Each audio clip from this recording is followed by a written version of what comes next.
Diamond হারবারে আজও আমার পার্টির চেয়ারম্যান আজও কিন্তু আমাদেরকে প্রভাবিত করছেন যে ডায়মন্ড হারবার আমি চ্যালেঞ্জ ছুড়ে দিয়েছি, ডায়মন্ড হারবারে আমি দাঁড়াবো।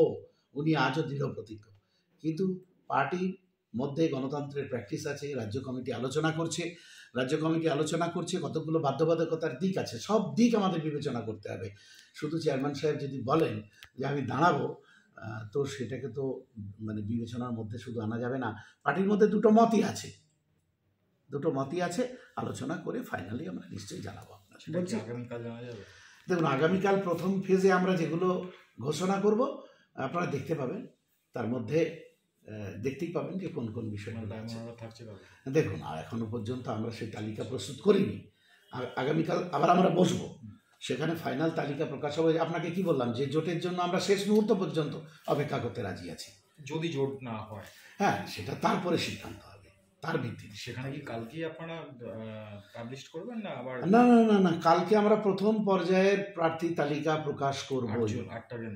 আমাদের পিছিয়ে আসার কোনো প্রশ্ন আসে না।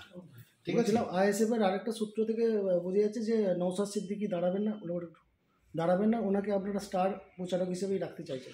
দেখুন, এটা অসমর্থিত সূত্রে আপনারা কোথায় কি খবর পাচ্ছেন? আমরা তো পার্টির রাজ্য কমিটির পক্ষ থেকে জানাচ্ছি, সুতরাং অসমর্থিত সূত্রে কোথায় খবর পাচ্ছেন এ নিয়ে কি বলবো।